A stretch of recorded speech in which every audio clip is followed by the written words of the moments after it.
Somewhere over the rainbow, way up high, there's a land that I heard of once in a lullaby. Somewhere over the rainbow, skies fall blue,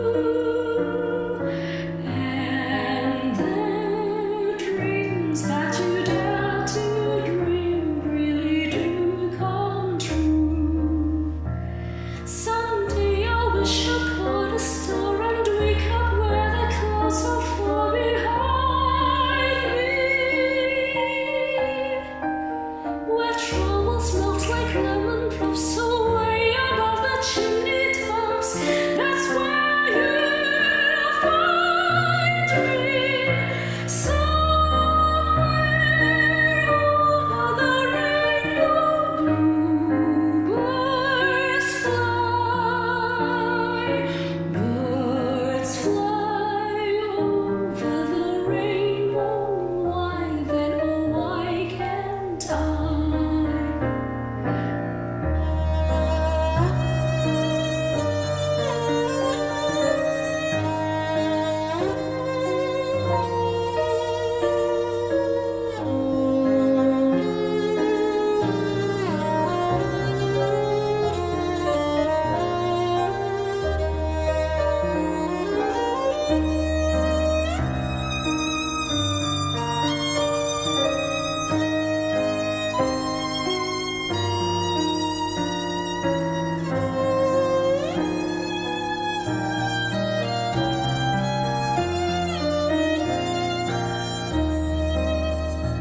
Someday I'll wish upon a star and wake up where the clouds are far behind me,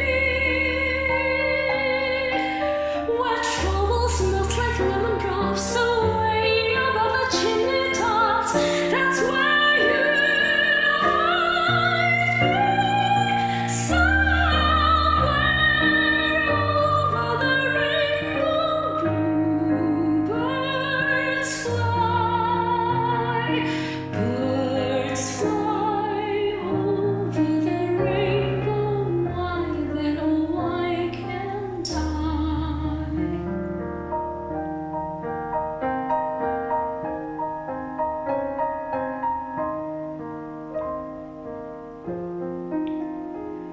If happy little bluebirds fly beyond the rainbow, why, oh why can't I?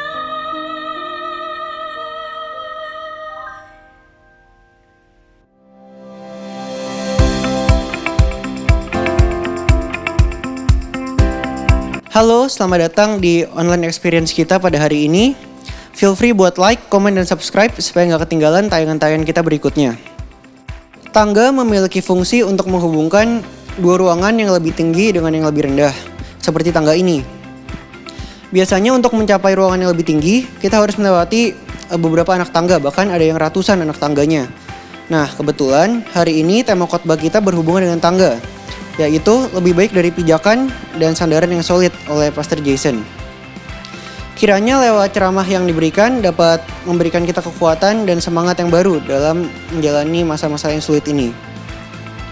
Namun sebelumnya, saya mengajak Anda semua untuk bernyanyi dan meresapi lirik lagu yang dibawakan oleh Sarah Mukti dan Yabes yang berjudul So Will I.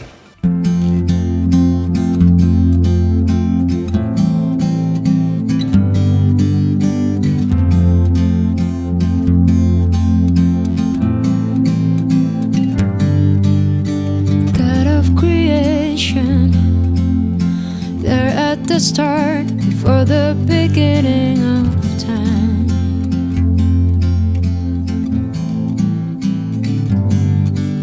With the point of reference, He spoke to the dark, fleshed out the wonder of light. And as you speak, 100 billion galaxies are born. the vapor of your breath the planets form. If the stars were made to worship, so will I can see your heart in everything you've made.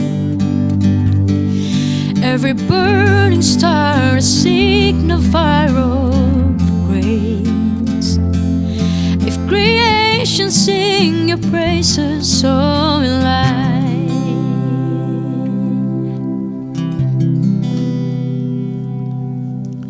God of your promise, you don't speak in vain, a silly but empty of void.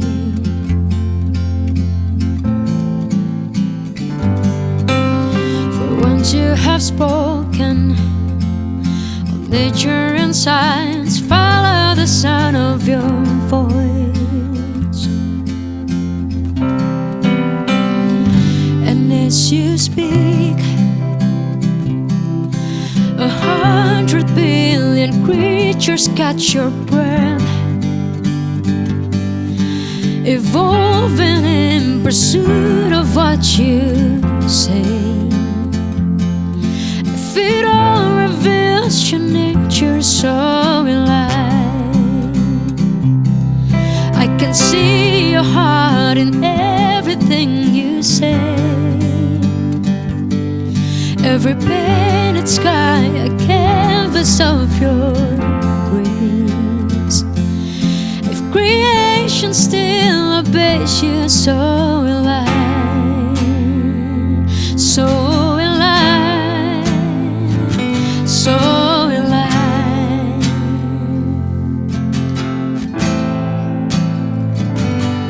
If the stars were made to worship, so will I.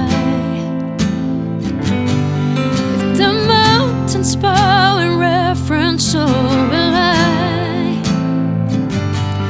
If the oceans roar your great, so will I. For if everything exists to lift you high, so will I. If the wind goes where you send it, so will I. If the rocks cry out silence, so will I. If the sum of all our praise is still fall shine, then we'll sing again 100 billion times.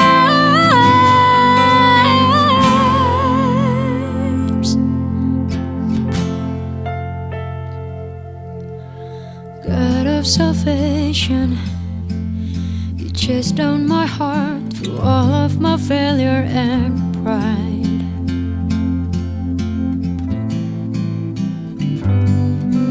On a hill you created, the light of the world, abandoned in darkness to die.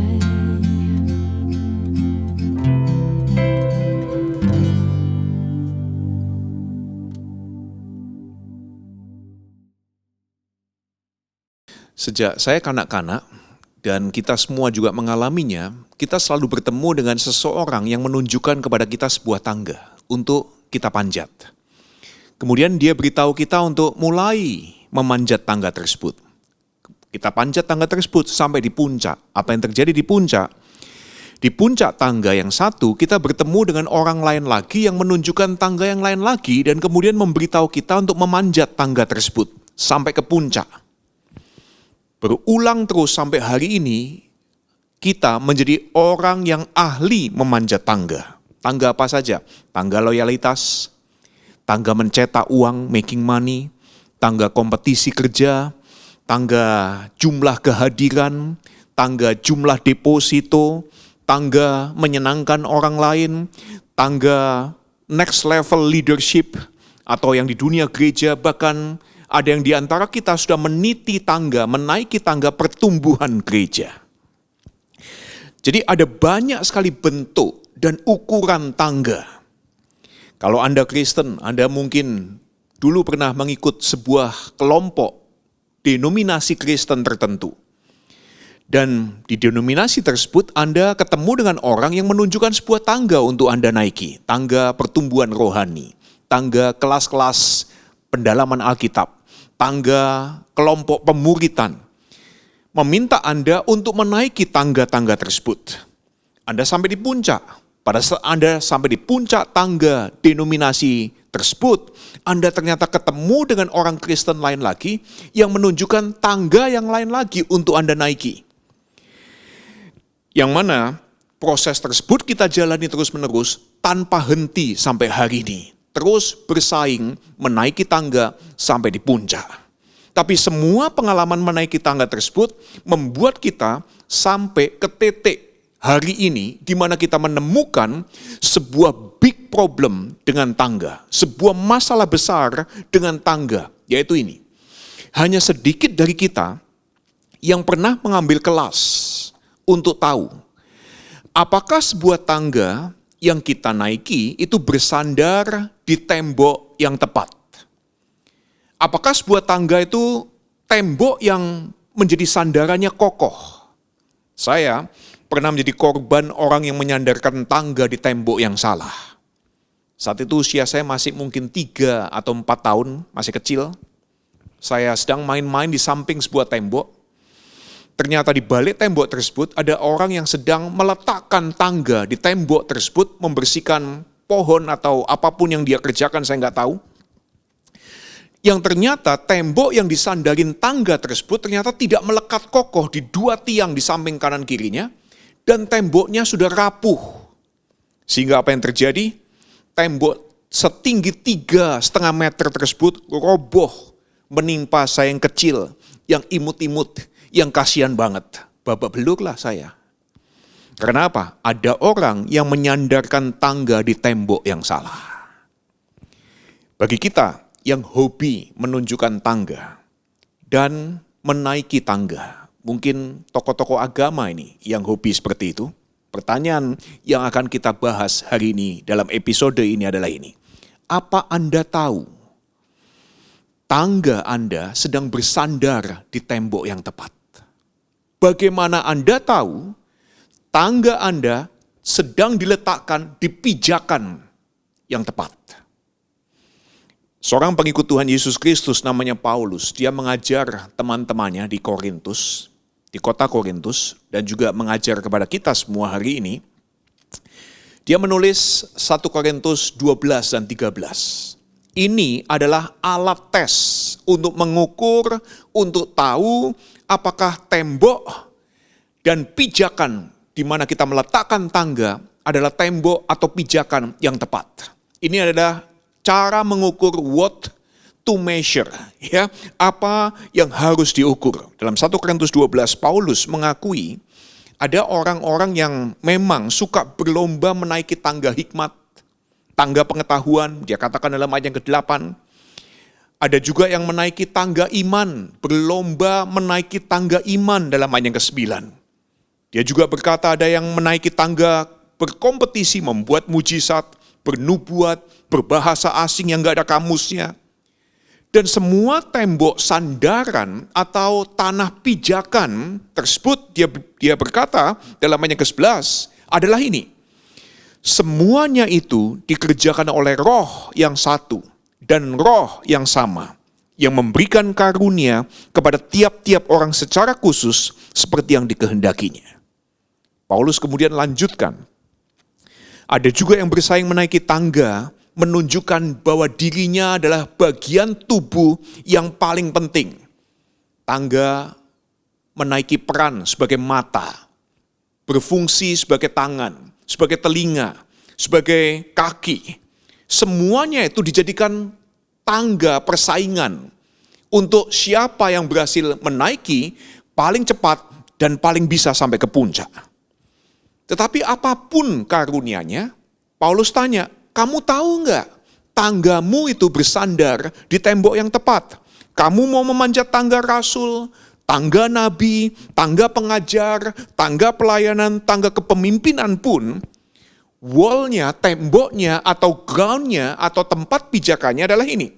Ayat 13, sebab dalam satu roh kita semua, baik orang Yahudi maupun orang Yunani, baik budak maupun orang merdeka telah dibaptis menjadi satu tubuh dan kita semua diberi minum dari satu roh. Jadi ini kejutan buat kita semua. Ternyata tembok atau tanah pijakan di mana kita menyandarkan tangga bukanlah tembok yang kokoh, bukan solid wall, bukan juga permukaan tanah yang solid, bukan solid ground, tapi ini liquid, it's spirit. Ini adalah masalah roh. Jadi kalau kita selalu mencari iman yang solid, kita mencari rohani yang solid, kita mencoba bernubuat yang solid, kita mencoba memamerkan kepemimpinan yang solid.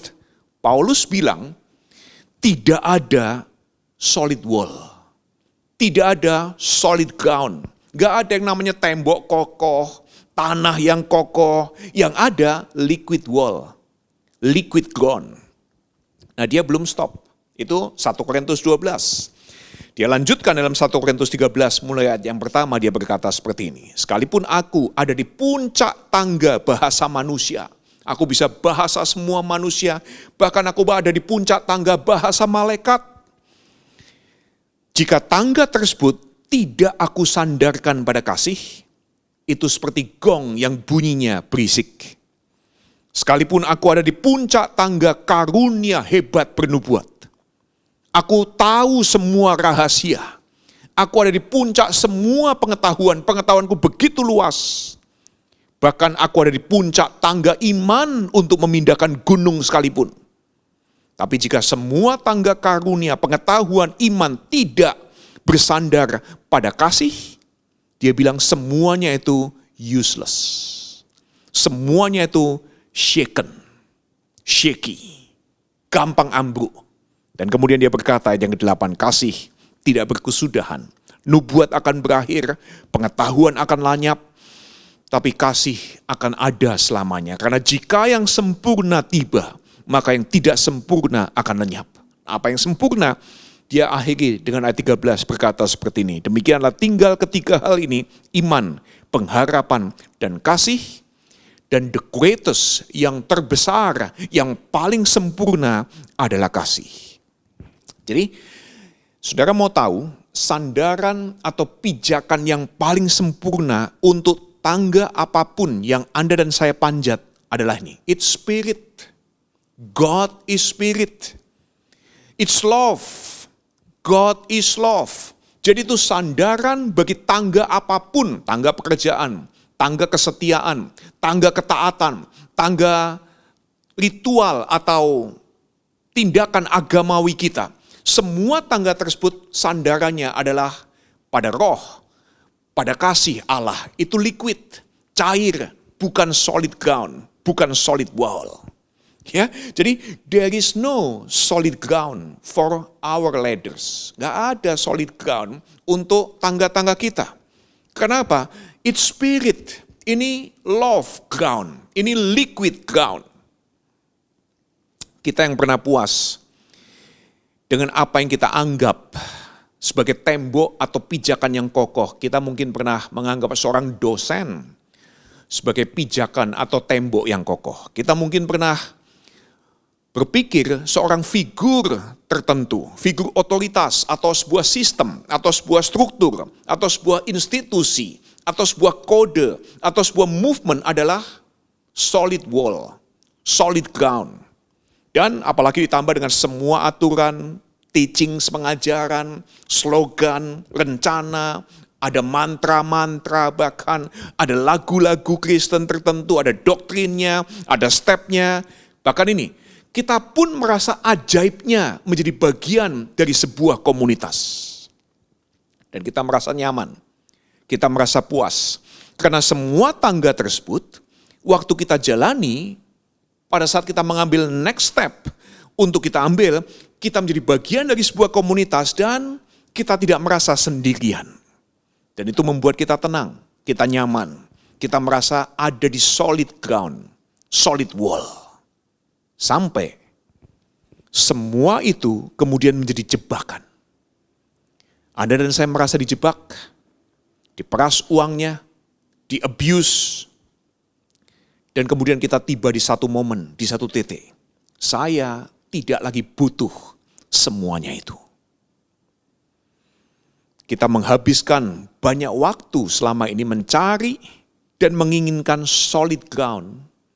Hanya ternyata untuk menemukan sebuah pijakan yang ternyata kita perlukan dan ternyata lebih baik dari semua solid ground yang ada, yaitu ini, Roh Allah yang adalah kasih. Di tempat sandaran yang liquid ini, yang cair ini, Anda dan saya bisa coba ini itu. Bisa berenang ke sana kemari, bisa goes ke sana ke sini, bisa terbang melayang-layang ke sana sini. Kita bahkan bisa melemparkan diri kita ke dalam liquid spirit of God's love. Kasih karunia Tuhan, roh Tuhan yang adalah kasih, yang cair itu kita bisa lemparkan diri kita ke dalamnya.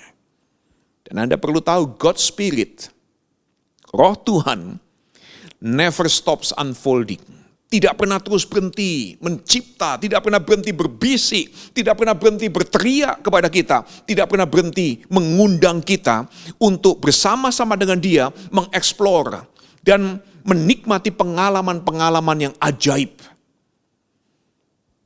Anda dan saya bisa menikmati, bisa savoring the moment, bisa menikmati momen-momen ajaib tersebut. Kalau yang Anda jadikan sandaran adalah iman, Anda merasa tangga saya bisa sandarkan kepada iman. Iman adalah tembok yang solid. Tahukah Anda, iman bisa dikelompokkan. Makanya ada kelompok-kelompok penganut iman tertentu. Iman Kristen, iman Muslim, iman Hindu, iman Buddha, iman Yahudi. Bisa. Dan sesuai dengan kelompok iman yang Anda anut, Anda dan saya mencoba membela iman kelompok kita. Bahkan mempertahankan iman kita. Istilahnya berapologetika, berapologia. Saya membela iman saya dari serangan iman penganut kelompok lain. Jadi iman bisa dikelompokkan. Kalau Anda punya pengharapan, pengharapan juga bisa dikelompokkan. Ada pengharapan Kristen, ada pengharapan Hindu, ada pengharapan Buddha, ya. Jadi iman bisa dikelompokkan, pengharapan bisa dikelompokkan, tetapi kasih nggak bisa dikelompokkan. Nggak ada yang namanya kasih Kristen, kasih Buddha, kasih Muslim, nggak ada yang namanya kasih Metodis, kasih Pantekosta, kasih Reform, kasih Injili, kasih Lutheran, nggak ada. Yang namanya juga kasih gay, kasih straight, atau black love, atau white love, nggak ada. Kasih tidak bisa dikelompokkan. Love is love. Kasih adalah kasih. Love is spirit. Because love is God Himself. Dan kalau Anda beriman kepada saya, Anda mungkin akan mencoba membela iman Anda kepada saya. Itu tadi namanya berapologetika. Ada orang menyerang saya karena Anda beriman kepada saya, Anda mencoba menunjukkan bagusnya saya, baiknya saya lebih baik daripada yang lain.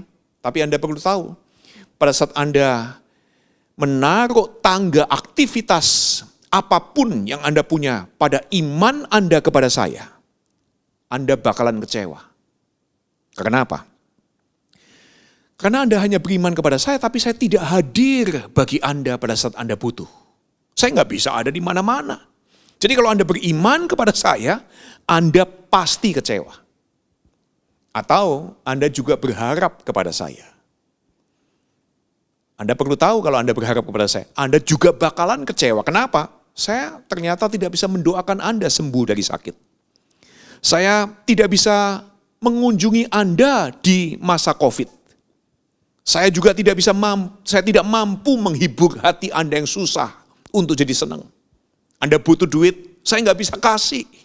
Jadi kalau Anda berharap kepada saya, Anda pasti bakalan kecewa. Tapi kalau Anda berkata seperti ini, Jason, I love you.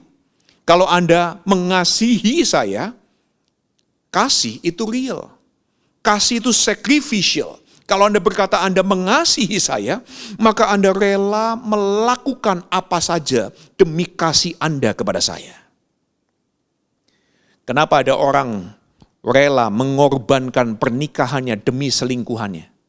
Alasannya simpel, cinta, kasih. Demi kasih, orang rela korbankan semua yang dia punya. Kenapa ada orang rela meninggalkan pekerjaannya demi merawat orang tuanya? Karena orang tersebut mengasihi orang tuanya. Ada suami yang meninggalkan pekerjaannya demi merawat istrinya yang mengalami sakit tertentu. Rela mengorbankan semua fasilitas. Demi apa? Demi cinta, demi kasih. Ya, jadi cinta, kasih nggak bisa dibela. Kasih nggak perlu dibela. Pada saat Anda jatuh cinta kepada seseorang, Anda dilarang pun Anda tetap cinta, tetap tabrak semua hambatan. Anda rela korbankan semuanya demi cinta. Kenapa? Liquid. Love is liquid. Yang namanya liquid, cairan bisa menenggelamkan Anda. Cinta bisa membuat Anda melayang-layang. Kalau Anda kebanyakan liquid, sesak nafas juga. Ya, kehabisan nafas, Anda bisa tenggelam. Love is irrational. Tidak masuk akal. Tapi Tuhan Yesus Kristus berkata seperti ini, akulah air hidup. Allah yang adalah roh, Allah yang adalah kasih, yang menjadi manusia dalam diri Tuhan Yesus Kristus. Kemudian Tuhan Yesus berkata, akulah air hidup. Kita semua hidup, tidak bisa hidup tanpa air. Kita semua tubuh manusia, 70-80% bahkan adalah liquid, membutuhkan air. Tubuh kita butuh liquid. Jiwa kita butuh air hidup. Roh kita butuh terhubung pada roh Allah yang adalah kasih. Suatu saat Mother Teresa ditanya seperti ini oleh seorang interviewer. Mother, when you pray, what do you say to God? Pada saat suster berdoa, apa yang kamu katakan kepada Tuhan? Mother Teresa jawab, I don't say anything. I listen.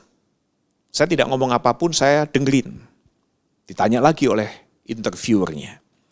What does God say to you then? Kalau kamu dengerin, apa yang Tuhan katakan kepada kamu? Dijawab lagi oleh Mother Teresa. God doesn't say anything. God listens. Tuhan gak ngomong apapun. Tuhan dengerin. Dan kemudian dia tambahin kalimat ini. If you don't understand that, I cannot explain it to you. Kalau kamu nggak ngerti hal tersebut, dua orang dengerin satu dengan yang lain. Saya nggak bisa jelasin apa-apa lagi buat kamu. Pada saat dua orang saling mendengar, itu adalah sebuah percakapan hati. That's a conversation of the heart. Dua orang saling mendengar, itu adalah connection of love. Dua orang yang saling mendengar, itu love language. Itu bahasa cinta. Anda dan saya tidak bisa menjelaskannya. Anda dan saya hanya bisa merasakannya. Anda tidak perlu membelanya. Anda bahkan tidak perlu untuk menunjukkan kebenarannya. Anda hanya bisa mengalaminya. Jadi, there is no solid ground or solid wall for our leaders. Gak ada sebetulnya tembok yang paling kokoh, pijakan yang paling solid untuk semua tangga-tangga yang kita panjat. Tapi semua tembok atau pijakan yang ada adalah liquid, spirit, it's love. Ini dunianya Tuhan, ini dunianya Bapa kita yang adalah air hidup. Dimanapun kita taruh tangga kita, tangga apapun itu, tangga pekerjaan kah, tangga karier kah, tangga integritas kah, apapun. Pijakannya adalah liquid. Oleh karena itu beberapa take away buat kita semua. Yang pertama, Anda dan saya perlu tahu bahwa everything is spiritual. Segala sesuatu, segalanya adalah rohani. Kalau Anda Kristen dan Anda membaca Alkitab, di dalam Alkitab, penulis-penulis Alkitab membicarakan adalah ini, everything is spiritual. Kenapa? Para penulis Alkitab dan para saksi mata mengatakan hal tersebut. Karena bagi penulis Alkitab, dunia ini adalah dunianya Tuhan. Yang adalah roh, yang adalah kasih. Nah, saya ambil prinsip dari Perjanjian Lama, Alkitab Perjanjian Lama, yang adalah kitab sucinya orang Yahudi, Hebrew Scripture. Di Hebrew Scripture, di kitab sucinya orang Ibrani, tidak ada kata rohani. Saya ulangi ya. Kalau Anda membaca Perjanjian Lama, Anda search Bible Works, itu ada software Alkitab Bible Works atau Accordance atau apapun deh.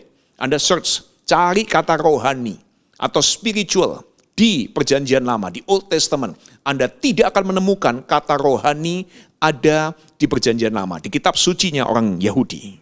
Kenapa? Ini konsep orang Yahudi tentang kehidupan ini yang begitu basic, tapi begitu revolusioner. Bagi orang Yahudi, Tuhan menyampaikan pesan kepada orang Yahudi kuno adalah ini, tidak ada kata untuk rohani di Perjanjian Lama, di kitab suci orang Yahudi. Kenapa?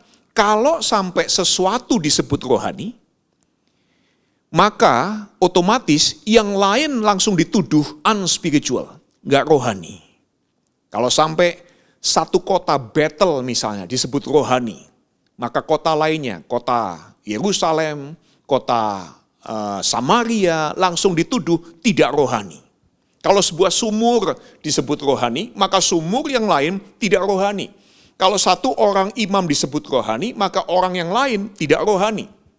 Makanya bagi orang Yahudi kuno, pada saat Tuhan menitipkan pesan kepada mereka, tidak ada satupun kata rohani, karena bagi orang Yahudi, semua adalah rohani. Segala sesuatu adalah rohani. Semua adalah ciptaan Tuhan, karena setan tidak mencipta apapun. Segala sesuatu Tuhan yang mencipta. Segala sesuatu Tuhan yang bikin. Segala sesuatu Tuhan yang sediakan. Dan ini dunianya Tuhan. Jadi pada saat Anda bekerja, pekerjaan Anda bukan sekedar pekerjaan. Kalau Anda seorang papa, seorang ayah, Anda bukan sekedar ayah. Kalau Anda pegang uang, uang yang Anda pegang itu bukan sekedar uang. Ini segala sesuatu rohani. Anda punya tubuh, Anda pakai tubuh, organ tubuh untuk makan, untuk lari, untuk goes, untuk berenang, untuk minum alkohol. Tubuh kita bukan sekedar tubuh. Semua, segala sesuatu connected, terhubung di dalam roh kasih Allah pencipta yang mencintai dunia ciptaannya. Bisnis is spiritual. Politik is spiritual.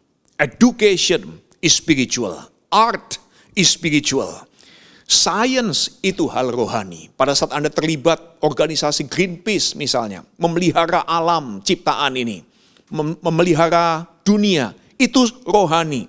Pada saat Anda terlibat memperhatikan orang miskin, itu adalah hal rohani. Pada saat Anda makan, it's spiritual. Kemanapun Anda pergi, itu rohani. Seks is spiritual. Musik apa nih? Religi? Musik religi mana yang rohani? Musik religi Kristen, musik religi Muslim, musik religi Buddha, semua rohani. Dangdut rohani, rock rohani. It's all spiritual. Film apapun yang Anda tonton rohani. Handling problems itu masalah rohani. Pada saat Anda buat salah dan kemudian mencoba mempertanggungjawabkan keputusan salah yang Anda buat, itu rohani. Anda yang sering ke gereja, pada saat gereja masih fisik ataupun hari ini yang sudah gereja fisik sudah mulai, saya tahu persis bahwa orang yang di gereja tidak selalu rohani. Ada seorang ikon seks ikon terkenal, tahun 70-80-an, namanya Mae West. Anda bisa Google tuh. Dia punya show striptease di New York City. Dan suatu hari show striptease-nya ditutup karena intervensi para pendeta yang ada di New York, di kota New York. Kemudian Mae West diundang ke sebuah pertemuan di mana para pendeta itu mengkonfrontir dia di depan publik dan mengata-ngatain Mae West berperilaku cabul, obscene behavior. Pada saat My West dikatakan, kamu ini cabul, My West kemudian merespon. Dia berkata seperti ini kepada para pendeta dan tokoh-tokoh gereja itu. Saya beritahu kalian apa yang cabul. Kamu ini yang seharusnya menjadi orang-orangnya Tuhan, tetapi kamu tidak berdiri berbicara kepada politikus. Para politikus kita yang sengaja ngajak orang lain perang, kamu yang cabul. Saya beritahu lagi apa yang cabul. Kamu semua para pendeta yang hidup mewah dan tidak mengajak orang-orang yang kamu pimpin untuk memberikan apa yang mereka punya kepada orang-orang yang butuh. Kamu yang cabul. Saya beritahu lagi apa yang cabul. Ini yang cabul. Gereja-gereja yang menghabiskan ratusan ribu dolar untuk membangun gedung mewah, kaca kristal, lighting set, audio system. Dan mengklaim itulah yang Yesus akan lakukan dengan uang. Kamu yang cabul. Jadi ikon seks saja tahu bahwa tangga agamawi yang kita letakkan ternyata temboknya gak solid. Kita ternyata meletakkan tangga agamawi kita di pijakan yang sama sekali tidak kokoh. Nah, bagi kita semua yang hari ini mungkin harus mempertanggungjawabkan sebuah keputusan yang salah. Don't worry. Anda perlu tahu everything is spiritual. Segala sesuatu adalah masalah rohani. Dan ini dunianya Tuhan. Jadi kalau Anda mungkin buat salah, saya bikin salah, kita bukannya lagi kita bertanggung jawab. Ada sebuah kalimat dari orang Yahudi kuno untuk memberikan penghiburan buat kita. Penulis 2 Tawarikh 16 ayat 9 berkata seperti ini. Karena mata Tuhan menjelajah seluruh bumi untuk melimpahkan kekuatannya kepada mereka yang bersungguh hati terhadap Dia. Saya ulangi, pada saat Anda sedang bertanggung jawab, Anda tidak lari dari tanggung jawab, Anda mencoba menyelesaikan masalah apapun itu, karena kita yang bikin, atau karena kesalahan orang lain, atau karena kecerobohan, apapun itu, mata Tuhan sedang menjelajah seluruh bumi untuk melimpahkan kekuatannya kepada mereka yang bersungguh hati terhadap Dia. Kepada mereka yang melihat segala sesuatu ini adalah masalah rohani. Seorang tokoh di perjanjian lama namanya Musa, suatu saat dia melihat semak belukar yang terbakar. Dan kemudian dia melepas kasutnya, sandalnya. Tapi Musa tidak melepas sandalnya karena tiba-tiba sadar tanah tersebut kudus. Tanah di mana dia berpijak dan menggembalakan ternak di padang gurun Midian itu sudah kudus the whole time. Jadi Musa saat itu yang tiba-tiba sadar bahwa semua tempat itu kudus. Dia kaget, dia lepas kasutnya. Jadi untuk informasi bagi Anda semua, bagi kita semua, night clubs tempat kudus. Rumah ibadah, tempat kudus. Emperan jalan, tempat kudus. Stage-nya pole dancer, kudus. Stage gereja, kudus. Mall, tempat kudus. Coffee shop, tempat kudus. Semua itu sudah kudus the whole time. Bukan menjadi kudus karena ada orang-orang yang pakai minyak urapan nyiprat-nyipratin. Bukan jadi kudus karena ada orang seperti saya yang datang sok sakti, doanya bisa menguduskan keuangan. Ingat ini dunianya Tuhan. Segala sudut di semesta ini adalah dunia ciptaannya Tuhan. Yakub suatu saat bergumul dengan Tuhan. Dan kemudian dia mengucapkan sebuah kalimat dalam Kejadian 28:16. Surely God was in this place. And I wasn't aware of it. Ternyata Tuhan sebetulnya ada di sini sepanjang waktu. Aku baru sadar aja nih. Sebelumnya aku gak sadar, tapi Tuhan sudah ada di sini sepanjang waktu.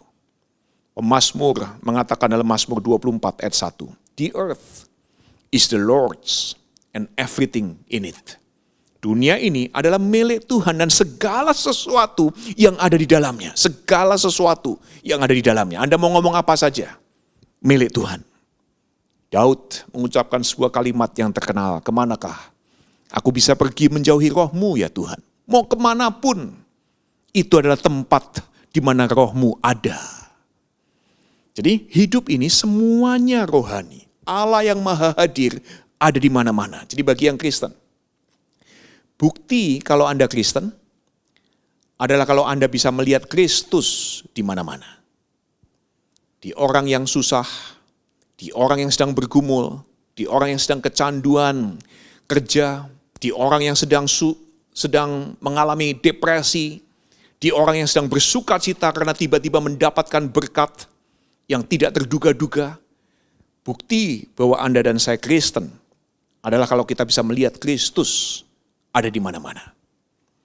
Sekarang takeaway yang kedua. Jadi takeaway yang pertama, everything is spiritual. Takeaway yang kedua, maka ajakan saya, welcome everything. Rangkul semuanya. Ucapkan selamat datang kepada semuanya. Nah kalau tadi di takeaway yang pertama prinsip dari perjanjian lama, welcome everything, saya ambil dari perjanjian baru. Dalam 1 Tesalonika 5 ayat 21 dikatakan seperti ini. Ujilah segala sesuatu dan peganglah yang baik. Nah Anda kalau belajar bahasa Yunani, bahasa original perjanjian baru kan Yunani, Greek. Kata to test, dokimaso. Dalam original Greek artinya ini, to welcome, untuk menyambut. Jadi kalau dikatakan test everything, dalam original Greek artinya welcome everything, embrace everything, examine everything, evaluasi segala sesuatu, rangkul segala sesuatu. Kalau Anda tidak menyambut, bagaimana Anda bisa mengevaluasi? Ya, jadi arti kata test, dokimaso dalam original Greek, to welcome, to embrace, to examine, to see the connection between everything. Untuk melihat hubungan antara segala sesuatu. Nah lagi-lagi ini konsep Yahudi. Ingat, Tuhan Yesus asli Yahudi. Penulis-penulis perjanjian baru mayoritas 80% asli Yahudi. Dan konsep Yahudi adalah this is Yahweh's world. Ini dunianya Yahweh. Ini dunianya Tuhan. Kita kalau menyembah Yahweh, kita perlu embracing. This is Yahweh's world. Jadi semua yang baik dari Tuhan asalnya. Dan orang Yahudi welcome everything. Garam yang ada di laut mati, yang mematikan itu. Mereka welcome garam dan membuat garam jadi sumber energi bagi negara mereka. Gurun pasir, mereka diberi tanah 80% gurun pasir. Tapi mereka welcome desert, gurun pasir tersebut diubah hari ini menjadi salah satu tanah tersubur di Middle East. They welcome, they embrace, they examine, they see connection between everything. Tetapi konsep Yahudi to test everything sebagai to welcome everything diubah oleh teolog barat. Jadi apa? Test everything artinya nih, pertahankan imanmu yang beda dengan yang lain. Bela imanmu. Tolak semua yang berbeda dengan kamu. Padahal konsep aslinya, original Greek yang dipakai oleh orang Yahudi asli adalah to test is to welcome everything. Jadi kalau Anda Kristen, it is no longer about being correct. Gak lagi ini tentang benar-beneran. It is about being connected. It's not about being correct. It's about being connected. Being in right relationship with God and others is much better than just trying to be right. Dalam relasi yang benar dengan Tuhan dan orang lain. Itu jauh lebih baik daripada hanya menjadi orang yang kedengarannya benar. Jadi minggu ini, saya ingin ajak kita semua untuk savor moments of God's love. Menikmati momen-momen kasihnya Tuhan. Seorang bernama Phil Hook, dia cerita tentang relasinya dengan mamanya dalam bukunya yang judulnya Rhythms of the Heart. Dia cerita dalam bukunya seperti ini. Aku dan mamaku itu gak cocok. Imanku dengan iman mamaku beda. Pengharapanku dengan pengharapan mamaku beda. Dan karena dalam hampir semua hal kami gak cocok, aku kemudian pilih solusi anak remaja dalam menghadapi problem ketidakcocokan. yaitu diem. Nggak ngajak ngomong mama, cuek terhadap mama. Pagi-pagi aku sekolah, nggak perlu pamitan, langsung pergi. Aku pulang siang sebentar untuk makan siang. Biasanya aku lihat mama kerja, makanan sudah dia siapkan. Tapi dia nggak ada, nggak perlu ngomong. Nanti pulang sekolah, pulang sebentar, kemudian aku cabut lagi pergi sampai malam. Malam pulang, sudah larut. Kalau mama masih belum tidur, aku baca buku. Diam kita. Saya nggak mau ngajak ngomong. Tetapi ini yang terjadi. Phil Hook cerita, tiap malam mama turun dari loteng, tanya kepadaku, apa kamu mau sandwich? Aku kadang-kadang jawab aku mau. Cuma satu kata, mau. Dan kemudian yang mama lakukan, dia goreng telur, dia bikin bacon, goreng bacon, dia buat sandwich, membuat aku. Dan itu dia kerjakan hampir tiap malam kalau aku mau. Bertahun-tahun sampai di usia 18 tahun, akhirnya aku meninggalkan rumah untuk hidup mandiri. Tapi beberapa tahun kemudian, pada saat relasi aku dan mamaku jadi cair, jadi liquid, mama memberitahu aku kenapa dia terus-menerus bikin sandwich hampir setiap malam buat aku. Ini yang mamaku bilang, Phil, kalau kamu mau bicara dengan mama, itu hanya pada saat mama mau bikin sandwich buat kamu. Mama pakai kesempatan bikin sandwich hanya untuk mendengarkan kamu bicara. Dan kemudian Phil Hook menuliskan kalimat ini. Aku tidak mengalami kehangatan relasi dari imannya mama, dari pengharapannya my mom. Tapi aku mengalami kehangatan relasi dari cairnya cinta mamaku terhadap aku yang hatinya beku. Dia mencoba savor moments of God's love melalui mamanya yang dia alami bertahun-tahun sebelumnya. Jadi minggu ini, pada saat mama kita mungkin bikinin roti buat kita, that's moment of God's love. Savor it, nikmati.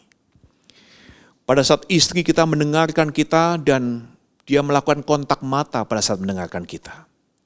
Karena ada istri-istri yang jarang ngobrol sambil kontak mata terhadap suaminya. Itu adalah moment of God's love.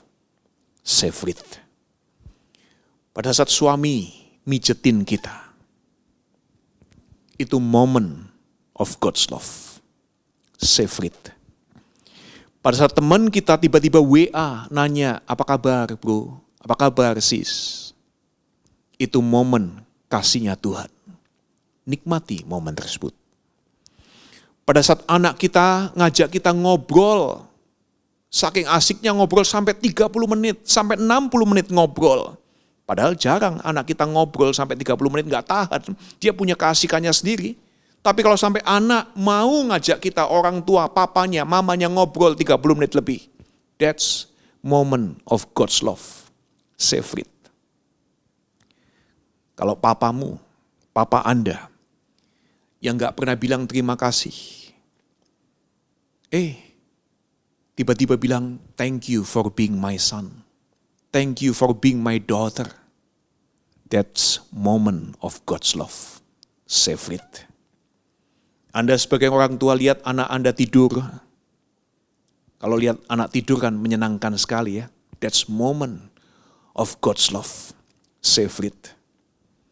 Pada saat Anda mendengar orang yang Anda layani berterima kasih kepada Anda. Customer Anda berterima kasih atas pelayanan Anda. That's moment of God's love. Savor it. Nikmati momen kasih Tuhan tersebut. Jadi hari ini, episode ini kita belajar there is no solid ground or solid wall for our ladders. Gak ada tembok yang solid, pijakan yang solid untuk tangga-tangga yang kita naiki. Kita menemukan sesuatu yang lebih baik daripada itu. pijakan atau sandaran yang jauh lebih baik daripada tembok atau tanah yang kokoh adalah Spirit of God's love. Love itu sandaran kita. Love of God, Spirit of God itu sandaran kita. It's liquid. Dan ini adalah dunianya Tuhan. Mari kita menikmati moments dari kasih-Nya karena roh Tuhan ada di mana-mana. Mari kita berdoa bersama. Terima kasih banyak untuk kehadiran Tuhan dalam kehidupan kami yang seringkali tidak tertebak. Kami merasa jauh, kami doa sepertinya diam kesunyian yang kami dapatkan. Tapi sebetulnya Tuhan selalu hadir. Roh Tuhan selalu menyertai kami semua. Kasih Tuhan selalu menyentuh dan menyapa hati kami. Kami yang mungkin punya berbagai macam hambatan untuk terkoneksi dengan roh kasih Tuhan yang menyertai kami. Kami yang mungkin takut dengan air kehidupan itu. Kami bahkan mungkin takut berenang, menikmati air kehidupan. Karena kami punya asumsi tentang Tuhan yang suka mengendalikan hidup ini berdasarkan pengalaman kami dengan tokoh-tokoh agama tertentu. Di episode ini kami berterima kasih karena Tuhan menyapa kami lagi dengan suara Tuhan yang lembut, yang penuh kasih, yang terus-menerus menyediakan yang kami perlukan, yang terus-menerus berusaha berinteraksi, berkomunikasi dengan kami bahkan pada saat kami tidak mau berkomunikasi dengan Tuhan. Kami bersyukur untuk anugerah Tuhan yang mengejutkan, yang mendebarkan, yang juga tidak pernah menyerah untuk menyapa kami. Kami berdoa, 1 minggu ke depan dalam setiap aktivitas yang kami kerjakan, pekerjaan, menemani anak bersekolah online, melakukan bisnis, menjual makanan, menawarkan berbagai macam properti, apapun yang kami kerjakan, melayanikah, itu adalah hal rohani yang kami tahu bahkan pada saat kami berusaha mempertanggungjawabkan sebuah kesalahan yang kami harus bereskan, itu adalah hal rohani. Dan mata Tuhan menyertai kami, memberikan kekuatan kepada kami semua dalam menjalani segala sesuatu dalam kehidupan ini yang adalah hal rohani. Kami berdoa juga dan memohon kiranya berkat anugerah dari Allah Bapa, dari Tuhan Yesus Kristus, dan dari Allah Roh Kudus menyertai kami semua, memberikan kepada kami hati yang bijaksana dan damai sejahtera, sehingga dengan semua yang Tuhan berikan kepada kami bisa merefleksikan terang Tuhan dimanapun kami berada, terus menyatakan kebenaran Tuhan sepenuhnya dan menunjukkan anugerah Tuhan sepenuhnya kepada diri kami dan kepada orang lain. Tuhan juga memberkati semua persembahan yang kami berikan untuk pekerjaan Tuhan, dan apapun yang kami kerjakan menghormati Tuhan akan punya efek yang baik bagi sesama kami. Di dalam nama Tuhan Yesus Kristus Juru Selamat kami sudah berdoa. Amin. Tuhan Yesus memberkati kita semua. Saya bertemu lagi dengan Anda di episode berikutnya.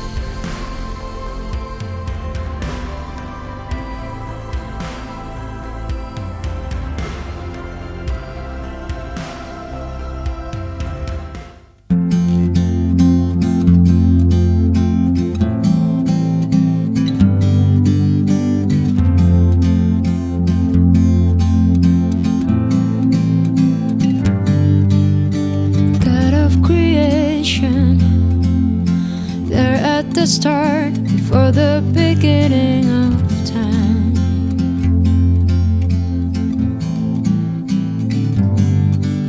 With the point of reference, He spoke to the dark and fleshed out the wonder of light. And as you speak, 100 billion galaxies are born. In the vapor of your breath, the planets form. If the stars were made to worship, so will I. see your heart in everything you've made. Every burning star a signifier of grace.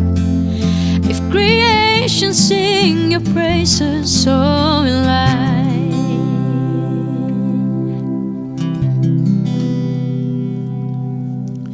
God of your promise, you don't speak in vain, a syllable empty or void.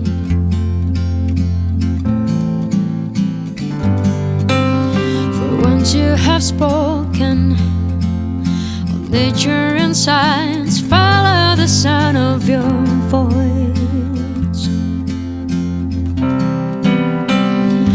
And as you speak, 100 billion creatures catch your breath, evolving in pursuit of what you say. If it all reveals your nature, so will I can see your heart in everything you say. Every painted sky, a canvas of your grace. If creation still obeys you, so will I. So will I. So will I.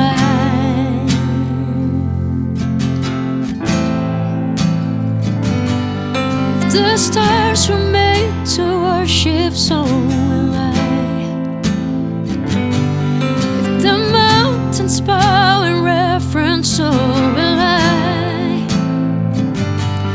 If the oceans roar your great, so will I. For if everything exists to lift you high, so will I. If the wind goes where you send it, so will I. If the rocks cry out in silence, so will I.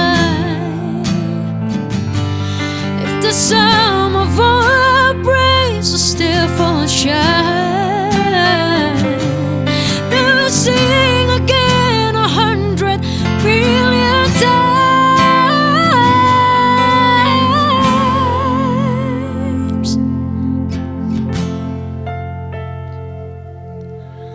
God of salvation, chase down my heart through all of my failure and pride.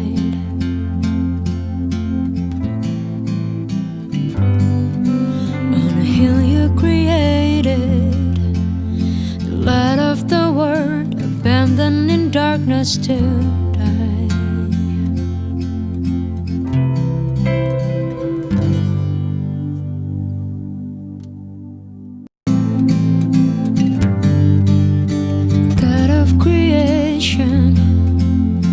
There at the start, before the beginning of time.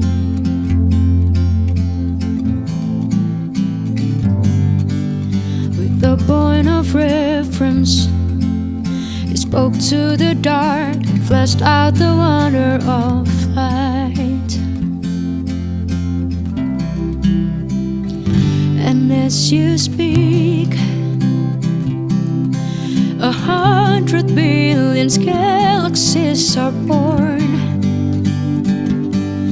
In the vapor of your breath, the planets form.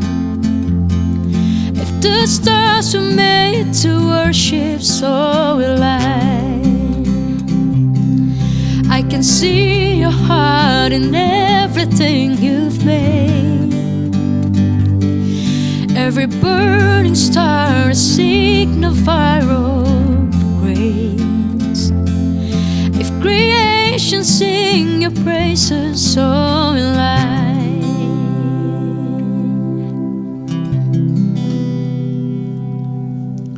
God of your promise, you don't speak in vain, a syllable empty or void.